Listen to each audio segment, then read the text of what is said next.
Momento da pregação, com o presbítero Isaac.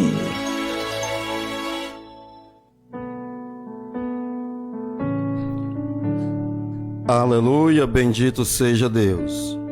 Meus amados irmãos, temos uma mensagem cujo tema é sofrimento e sabedoria.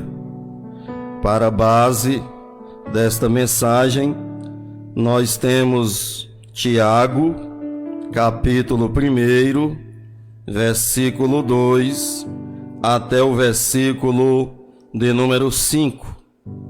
Tiago, capítulo 1, versículo 2, até o versículo de número 5, onde assim nos diz a palavra do Senhor nosso Deus. Meus irmãos, tende grande gozo quando cairdes em várias tentações, sabendo que a prova da vossa fé produz a paciência. Tenha, porém, a paciência a sua obra perfeita, para que sejais perfeitos e completos, sem faltar em coisa alguma. E, se algum de vós tem falta de sabedoria, peça a Deus, que a todos dá liberalmente e não lança em rosto, e ser-lhe-á dada. Meus queridos e meus amados irmãos, nós temos aqui um texto, e eu vejo aqui nesse texto de Tiago, capítulo 1, versículos 2 ao 5, que Deus usa as provações para que atinjamos a maturidade cristã. O versículo 2 menciona tentações, mas no versículo 3 nós vemos que tentações aqui é provações. Inclusive a Bíblia Almeida Atualizada traduz por provações. A Bíblia Versão Revista e Corrigida traduz por tentações, mas o sentido é provações, conforme é visto no versículo de número 3. E Deus, tenha isso em mente, Ele usa as provações, que é as tentações aqui do versículo 2, para que nós atinjamos a maturidade cristã, para que nós cheguemos à estatura a qual o Senhor Jesus tem para nós, porque Deus, mesmo sabendo da nossa limitação, mesmo sabendo da nossa pequenez, mesmo sabendo que temos um limite, Ele sabe onde nós podemos chegar. E Deus, Ele trabalha para que nós desenvolvamos o máximo daquilo que Ele tem designado para a vida de cada um de nós. E torno a dizer que nesta porção da palavra, nós vemos aqui uma mensagem, uma verdade, a qual nos diz que Deus trabalha nas provações ou tentações para que seja desenvolvido em nós a maturidade espiritual, para que nós alcancemos a maturidade espiritual, ou seja, para que venhamos atingir o crescimento espiritual, para que venhamos crescer na vida cristã, pois é este o propósito de Deus, pois a vida do justo é como a luz da aurora, que vai brilhando mais e mais, até que seja dia perfeito.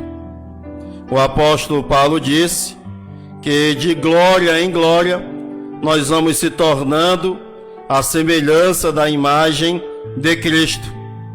E quando nós nos olhamos no espelho, nós vemos uma imagem, e esta imagem em nós deve ser aperfeiçoada.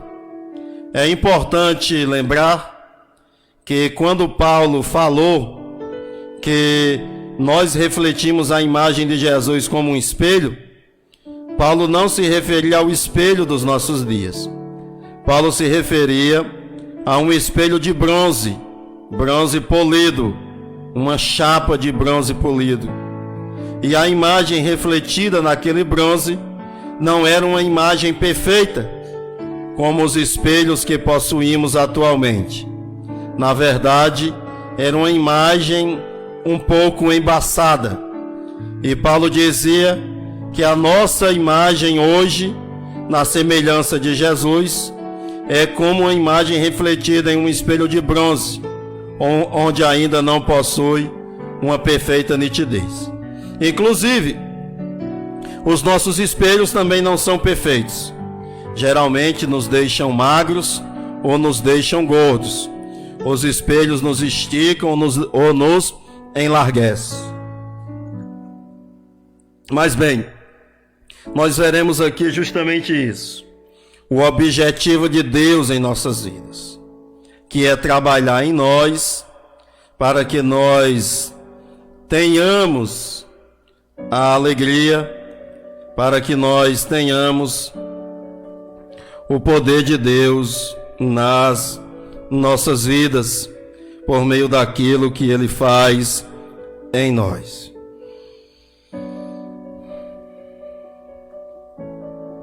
Pois bem, vamos, pois, ver como Deus trabalha nas nossas vidas. Vejamos, pois, como Deus trabalha em nossas vidas.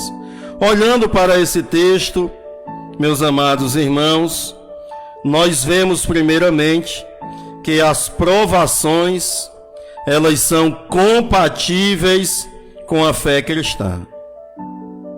As provações, elas são compatíveis com a fé cristã. As lutas, as tribulações, as angústias, as coisas ruins pelas quais nós passamos, elas não desmerecem a nossa vida cristã.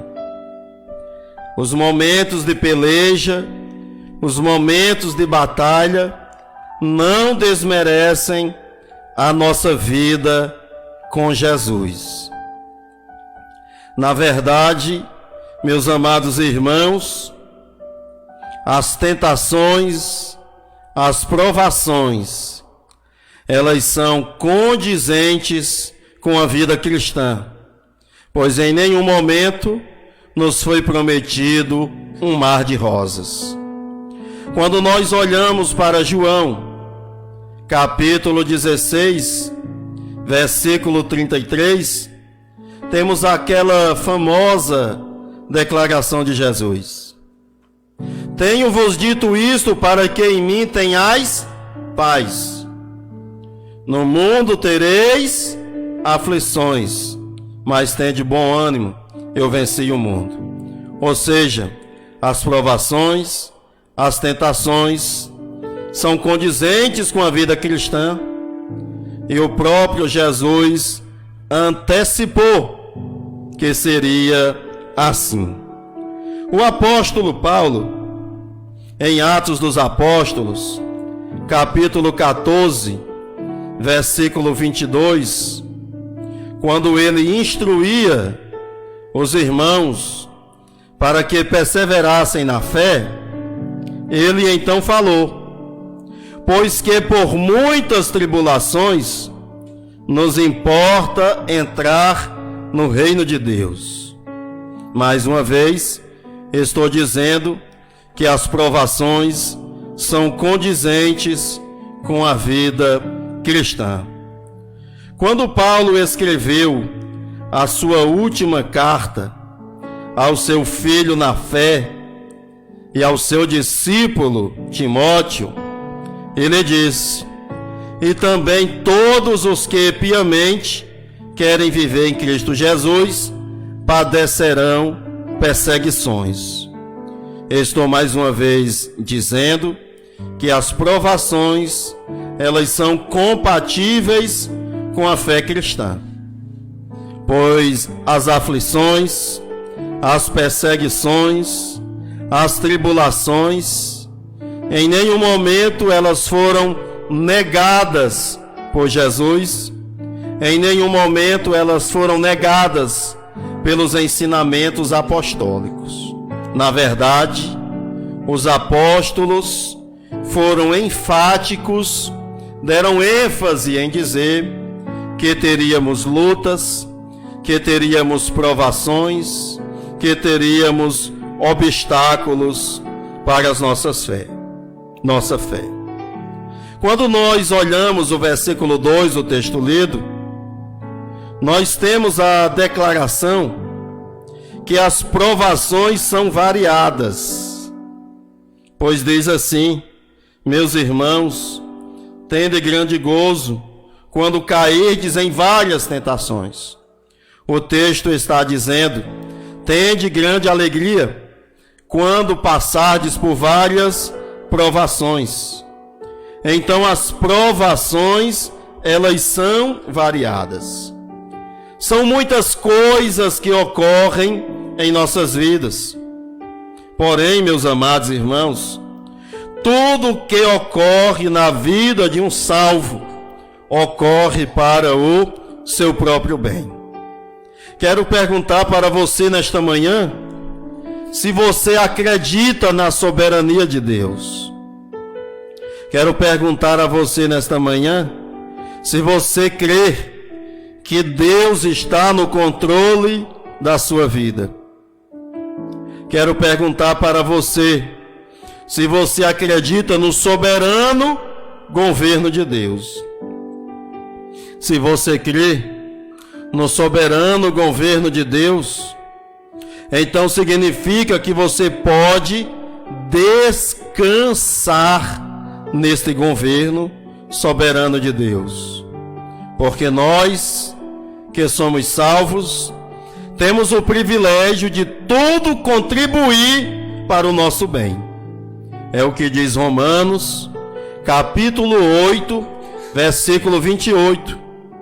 O texto diz: e sabemos. Olha como o texto começa. O texto começa dizendo: e sabemos que todas as coisas contribuem juntamente para o bem daqueles que amam a Deus, daqueles que são chamados pelo seu decreto. Não é uma questão de novidade, não deveria ser novidade. Paulo disse: sabemos. Nós devemos saber, devemos ter o conhecimento que todas as coisas cooperam para o bem daqueles que amam a Deus, daqueles que são chamados por seu decreto. Deus, ele tem uma finalidade. Deus, ele tem um objetivo em nossas vidas. E para que este objetivo de Deus se realize em nossas vidas, é necessário que ele trabalhe de todas as formas. É necessário que ele trabalhe de todas as maneiras. É assim que ele quer. Foi desta maneira que ele estabeleceu as coisas. Então o versículo 2 do capítulo 1 de Tiago diz: tendes grande gozo quando cairdes em várias tentações, ou tende grande gozo quando passardes por várias provações. Então as provações, elas são variadas. As provações, elas ocorrem em todos os aspectos das nossas vidas. Em que, irmão Isaac, a minha fé é provada? Em que, irmão Isaac, a minha vida cristã é provada? A vida cristã, ela é provada em todos os seus aspectos da vida humana, porque não existe nada no ser humano que possa ser separado da vida cristã. Na verdade, tudo em nós tem que ser cristão. Não dá para separar as coisas. Eu sou cristão, mas eu sou enfermeiro e trabalho numa clínica de aborto. É o meu trabalho. Uma coisa é a minha igreja, outra coisa é o meu trabalho. Este pensamento está errado. Este pensamento é antibíblico. Nós devemos ser crentes na pessoa bendita do Senhor Jesus em todo e qualquer lugar, em toda e qualquer situação. Somos crentes em casa, no trabalho, na igreja, na rua, onde quer que formos e no que venhamos estar fazendo, nós somos crentes. E o texto dizendo: quando cairdes em várias tentações, ou passardes por várias provações, por que ter gozo nisso? Por que ter alegria nisso? Porque Deus vai usar isso para o nosso bem. E sabemos que todas as coisas contribuem juntamente para o bem daqueles que amam a Deus, daqueles que foram chamados por seu decreto. O versículo 29 diz assim, a respeito de Deus e do homem: porque o que dantes conheceu, também os predestinou, para serem conformes à imagem de seu Filho, a fim de que ele seja o primogênito dentre muitos irmãos. Deus, ele usa como ferramentas todas as provações ou tentações, para que sejamos moldados e tenhamos uma imagem em conformidade com a imagem de Jesus, que é o primogênito dentre muitos irmãos. E este é o objetivo de Deus, que sejamos parecidos com Jesus. Uma outra coisa a respeito da provação é que as provações, elas são passageiras. Nós sabemos que depois da noite vem o dia. Nós sabemos que depois da tempestade vem a bonança. Nós sabemos que nenhuma luta dura para sempre. É verdade que a vida do cristão é uma sequência de provas.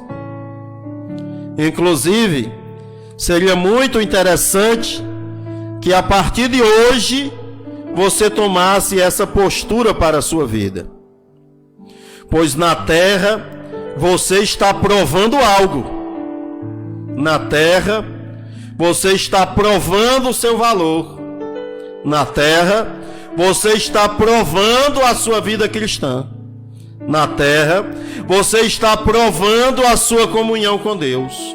Na terra você está provando que é luz do mundo. Você está provando que é sal. Já pensou se todos os dias tivéssemos esta postura de encararmos a vida como ela é, conscientes que todos os dias temos que provar alguma coisa? Algumas pessoas, para aliviar o peso de responsabilidade, elas dizem: eu não tenho que provar nada a ninguém.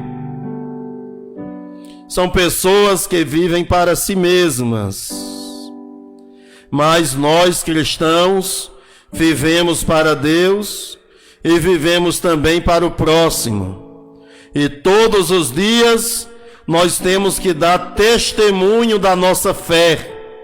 Todos os dias temos que provar que a nossa fé supera as provações, que a nossa fé supera as lutas, que a nossa fé supera as provocações, que a nossa fé supera as investidas de Satanás, que a nossa fé supera os laços do diabo, que a nossa fé supera as afrontas, porque maior é aquele que está conosco do que aquele que está no mundo.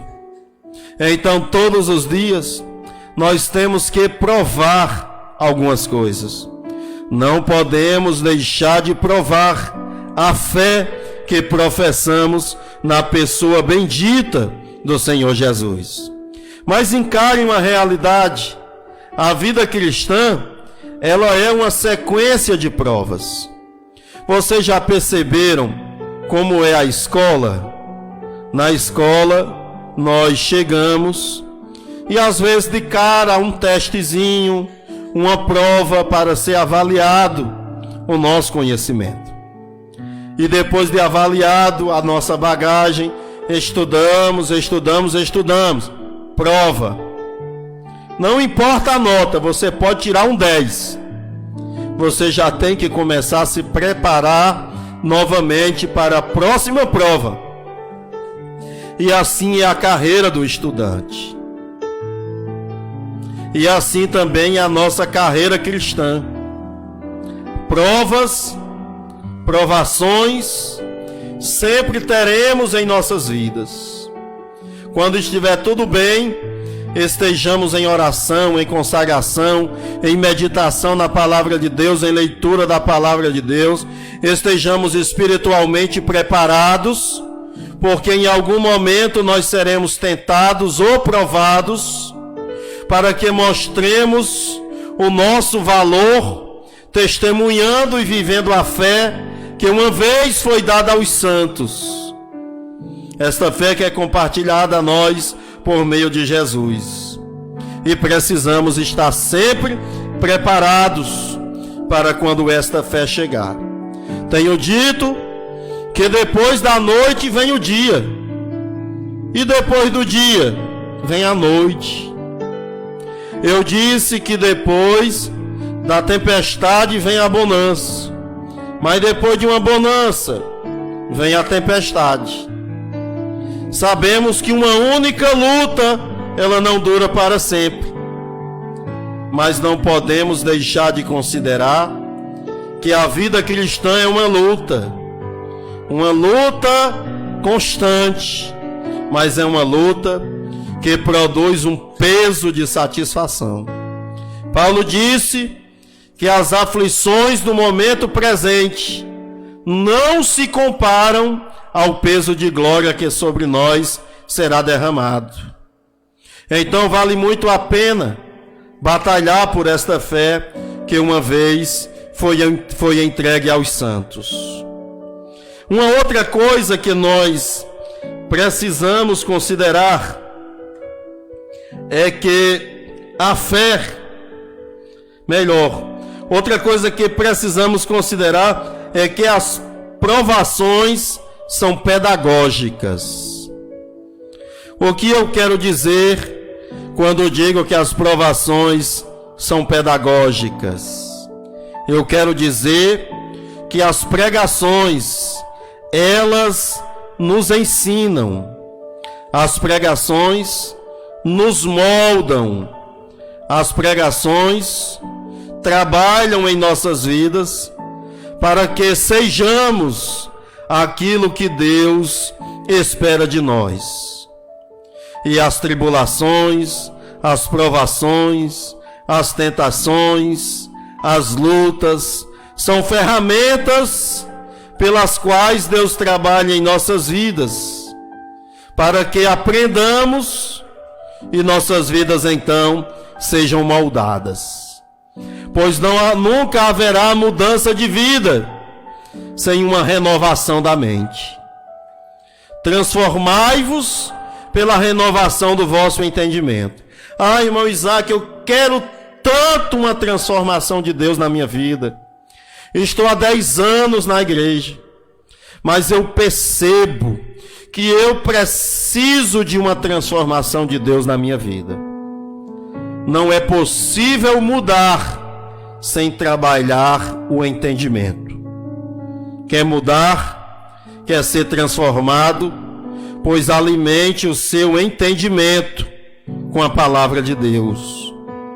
É muito bom aquele fervor pentecostal, mas transformação não ocorre pelo fervor pentecostal.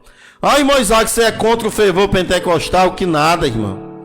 Eu sou daqueles que pula, eu sou daqueles que grita, eu sou daqueles que falam em língua estranha, eu sou daqueles que acreditam nos dons espirituais.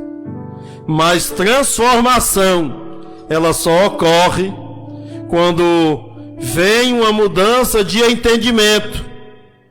Vindo a mudança de entendimento, ocorre também a transformação de vida.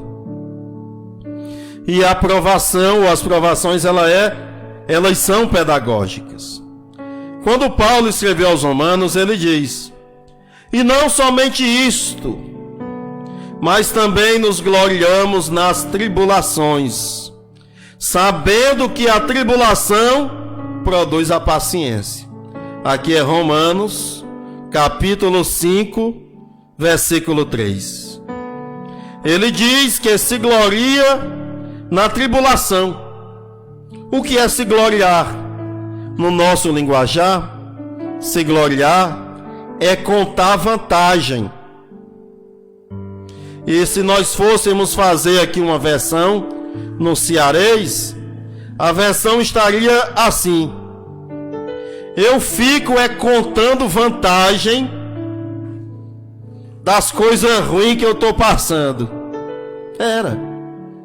No cearês é assim: eu fico contando vantagem das coisas ruins pelas quais eu estou passando. Porque as coisas ruins produzem a paciência. O cearense às vezes é muito aperreado. As pessoas acham que é o sol quente na moleira. Mas o Paulo está dizendo que ele conta vantagem das tribulações, porque a tribulação produz paciência. Paciência também é sinônimo de perseverança, porque o paciente é aquele que continua, é aquele que permanece, é aquele que não desiste, é aquele que não se fragiliza com as intempéries. Ele permanece firme, esperando. Ele é paciente e por isso persevera. E a paciência ou perseverança traz a experiência. E a experiência traz a esperança. Quem tem experiência com Deus tem esperança, porque já viu Deus trabalhar de muitas formas, de muitas maneiras.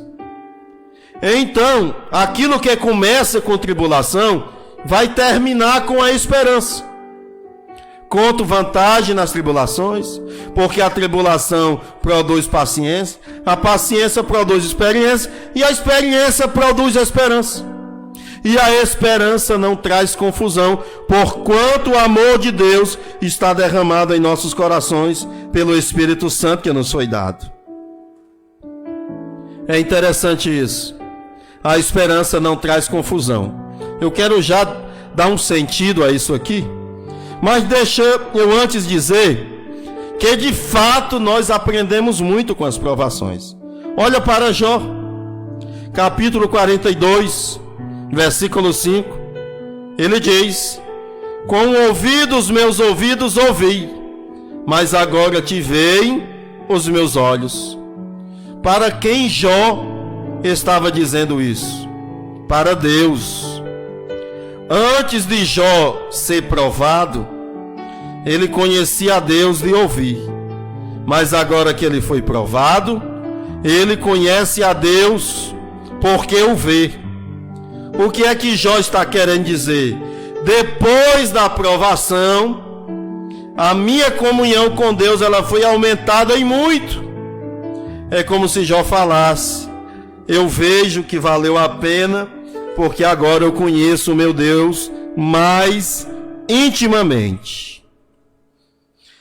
É importante, meus amados, também considerarmos que nas provações nós precisamos conhecer o caráter de Deus. O versículo 5 diz que se não tivermos sabedoria, nós peçamos a Deus que Ele dá a sabedoria e não a lança em rosto. Lembra lá de Romanos capítulo 5, versículo 5, onde diz que a esperança não traz confusão. Mas por que a esperança não traz confusão? Porque aquele que passa por tribulação, aquele que passa por provações, para passar com dignidade, para passar glorificando a Deus, para passar vendo Deus trabalhando na sua vida, é necessário ter sabedoria. É por isso que a esperança não traz confusão. Porque aquele que tem esperança é porque já conhece e usa a sabedoria que vem de Deus. Na verdade, aquele que tem esperança é alguém esclarecido que está vendo Deus trabalhar na sua vida. Então, para que sejamos provados e passemos as provações, é necessário que conheçamos o caráter de Deus. E quem é Deus? Conforme o versículo 5, onde manda pedir sabedoria, Deus é alguém a quem nós podemos se achegar. Se não tem sabedoria, peça a Deus. Deus é alguém a quem podemos pedir. Deus é alguém de quem nós podemos receber. Interessante que o recurso para a falta de sabedoria é a oração. Porque a sabedoria, ela vem quando é pedida a Deus. E quando pedimos a Deus, a sabedoria ela vem. Ou seja, sabedoria é típica da vida de uma pessoa que ora, que dobra os seus joelhos e busca a Deus em oração. Em último lugar, dentro deste tema, sofrimento e sabedoria, eu quero dizer que nas provações precisamos confiar em Deus. Olha o que Tiago diz: tendes por grande gozo quando cairdes em várias tentações ou provações. Nas provações precisamos confiar em Deus. Como, irmão Isaac? Não murmurando. Na verdade, Tiago diz para que houvesse gozo, para que houvesse alegria. O que Tiago quis dizer com isso, meu irmão? Tiago quis dizer o seguinte: quando você perceber uma luta na sua vida, saiba que é Deus provando a sua fé. E fique alegre, porque é a mão de Deus trabalhando na sua vida para que você seja aperfeiçoado e venha atingir a condição que Deus espera de você. Porque aquilo que Deus espera de nós, quando é atingido, estamos em uma condição perfeita diante de Deus, porque Deus sabe que a partir dali nós não temos mais nada a oferecer, é o nosso máximo, é a nossa perfeição. Nas provações precisamos confiar em Deus e não ficarmos inquietos por coisa alguma. Filipenses, capítulo 4, versículo 6. Não fiqueis inquietos por coisa alguma, antes as vossas petições sejam em tudo conhecidas diante de Deus, pela oração e súplicas com ação de graças, ou seja, com gratidão. Nas provações precisamos confiar em Deus, percebendo Deus trabalhando em nossas vidas. Deus usa provações para que atinjamos a maturidade cristã. Muitos estão confusos, mas quanto a você, depois desta palavra, você ainda está confuso? Você ainda não sabe o que está acontecendo na sua vida? Você ainda não sabe o significado da sua luta? Você ainda não sabe o significado? Pois, meu amado irmão, Deus está trabalhando na sua vida. Tenha a direção certa. Seja convicto das direções que Deus tem estabelecido para você por meio da palavra dele. E assim a confusão será dissipada e você terá pleno esclarecimento espiritual. Então, usemos a sabedoria que vem de Deus. Vamos orar? Quero orar por sua vida nesta ocasião.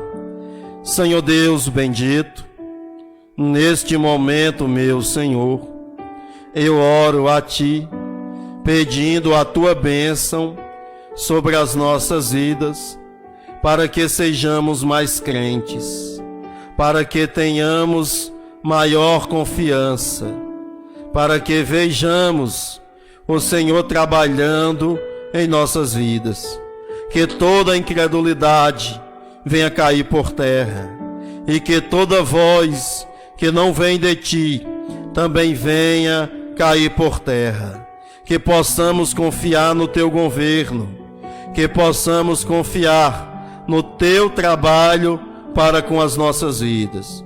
Nos ajude sempre, meu Senhor, para que não caiamos no laço do diabo, mas que estejamos contentes de sabermos que o Senhor trabalha em nossas vidas, para que a nossa fé seja desenvolvida e que no Senhor alcancemos a grandeza de espírito, alcancemos a perfeição espiritual, para que no Senhor alcancemos aquilo que o Senhor tem para nós, que possamos usar da Tua sabedoria em todos os dias das nossas vidas, que não venha faltar o poder do Teu Espírito Santo em nós.